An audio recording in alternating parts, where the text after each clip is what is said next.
this company is what you get whenever you combine some California radness, big wigs from GT, and some German know-how. From BMX to road to mountain, this company touched all of it. But we care about one thing here, and that is flatland. So sit down and get felt up.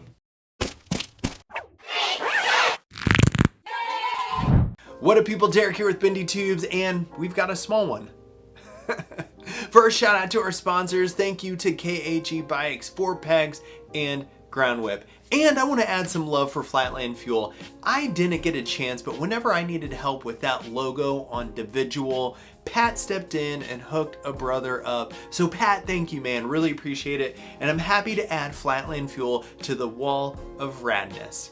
But back to bikes, and back to 1990, a guy named Jim felt that he needed more out of life. He started making high quality bike frames out of his spot in California. What kind? Triathlon bikes, actually. Rad ones like this. Dude was a motocross mechanic back in the day and pivoted to high-end triathlon frames. Apparently, he knew how to make them to make people faster. He spent some time at Easton, then he partnered with Answer and built his own brand, Answer Felt, and did bikes like this Answer Felt B2.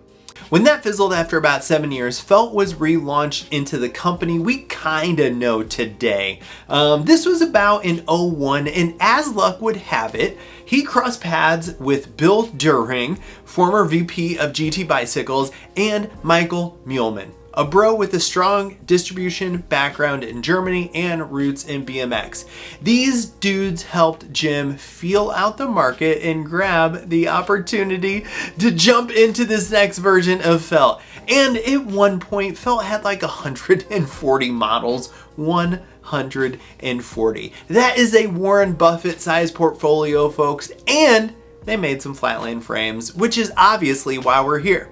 Now the cool thing about Felt, as I was researching this, is that all of their flatland frames were signature frames. They didn't make random models just to serve the market. They made frames for their pro team and then sold the rest. That is super rad, if I'm being honest. They did it kind of out of respect for the sport. Maybe obviously there's some corporatization behind there, but they did it. And they had more profitable models that they can sell like this one to make money in the mainstream. So in 2001, Felt dropped the MR. This is a signature frame of a one Matti Rose. Huge gusset up front, pierced by the seat tube, chonkin' tubes, and dangling American bottom bracket. Super duper short, 18.5 top tube, 75-degree head tube angle. This thing was a flatland machine. Now there isn't a ton out there about this frame that I can find. Looks like maybe 3 versions existed by this advertisement saying that this was an MR03. So I'm guessing maybe 01 to 04. Now Matti's style was off the charts aggressive. Dude got super good, super quick. He hit the scene hard. He won a lot. He racked up some magazine covers on the way. Dude was a powerhouse of mid-school flatland. But back to the bike, as I'm writing this, I thought, man, that looks a lot like a bike I wanted back in the day, the Nirve Panic. I don't know why, but I just loved the frame. Maybe the low step over, colors, I don't know, I liked it. I mentioned this because some people on the interweb said something similar, that the MR had a certain Nirve feel. Or look, there's a Nirve MR. And yo, there's a reason for that. Remember old Billy Boy, partnered with Jim Felt to make this little outfit we call Felt? Well, in 1999, he started a bike company called Nirve. He freaking owned the company. And dude even had Gary Ellis of former GT Glory as the manager at one point. Now, I mention this because Bill basically got Felt into the BMX game using Nirve as the Kickstarter jumping off point, and that's why this bike has Nirve vibes. That's also why there's a picture of Matti riding an MR with a bunch of Autum stickers. Because if you didn't know, Autum was the component wing of Nirve. Cool, right? And I'm currently researching Aries, and I found this picture which blew my mind. That's Terry Adams on a bike that looks kind of nervy with a sticker that says Nirve from the early aughts when he was between sponsors. I don't know. I'll probably learn more after recording this. Who knows? But more on Matti in a bit. Now, back in 05, we got the Felt Diciple. I know so little about this frame, but I'm going to talk about it anyway. A little bit different from the MR, maybe slightly smaller gusset up front. Got rid of the pierced top tube, dangling Euro bottom bracket. I Felt Diciple. There's like 3 pictures. It looks like it could have been available with brakes for the market, but Matti and one Michael Sommer rode it with no back brakes. Now I'm not sure if this was Matti or Michael's signature frame, but it's rad. Michael even rocked it with the totally mid-school technology, the dual lever front brake setup. Pure legitness. And it's worth noting that in 2005, Michael won Worlds on the Felt Diciple. So we're talking legendary hardware.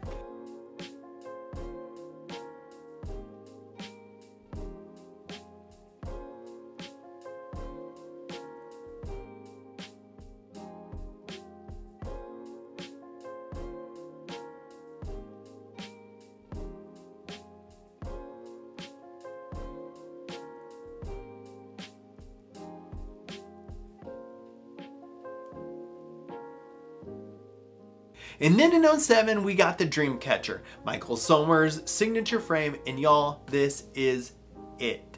So mint, so clean. I give it a 10.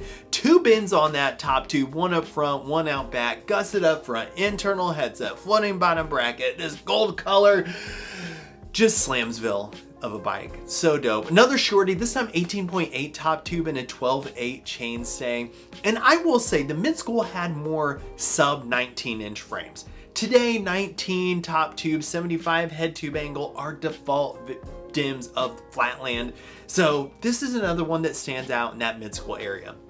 There is a long write-up from Michael featured on Global Flat or BMX Museum, link below, about the frame, about the design, all about it. Here's some pictures. Bringing back the Bendy rating. This one hits with a number.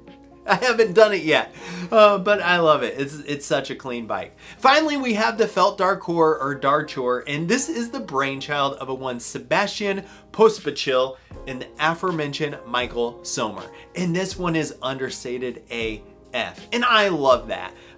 Kink on the back side of the top tube instead of the front is a real standout feature. Gusseted seat stays and chain stays are unique. Internal headset, micro dropouts, getting vibes of kind of a reverse Heresy, Utopia, Fishbone Rebel, stuff like that.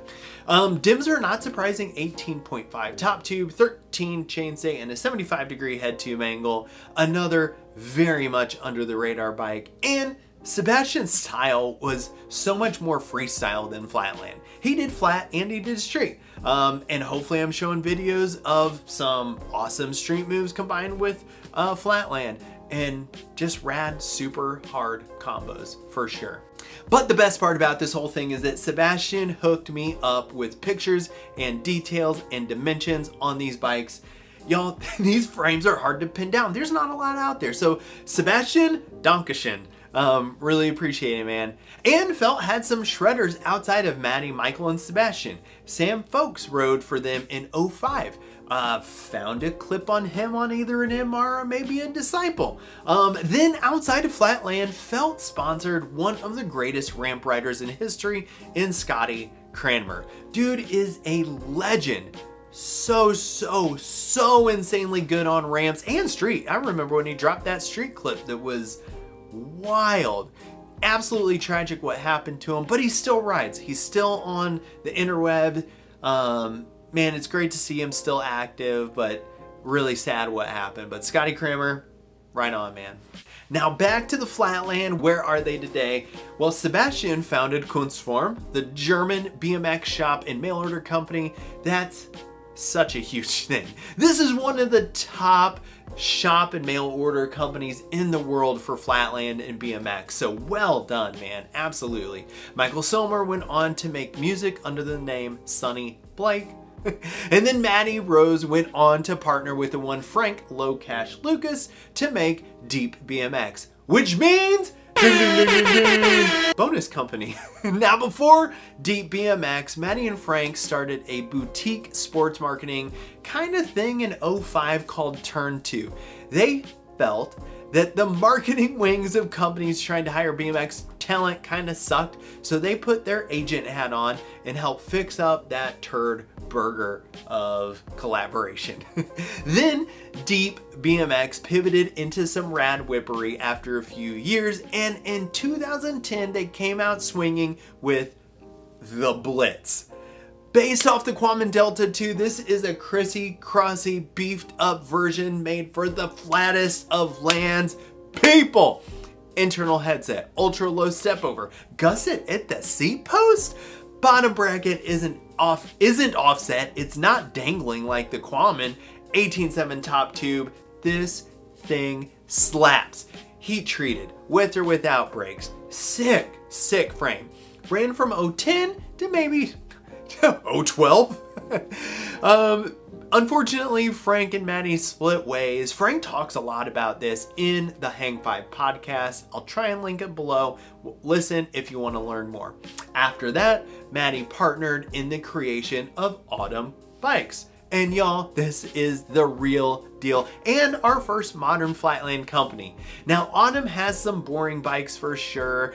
Don't take that personally. The Kotze, the Lash, the Razia, all straight tubes, but the Lash and the Razia both have a 74.5 degree head tube angle, which is super redeeming, obviously.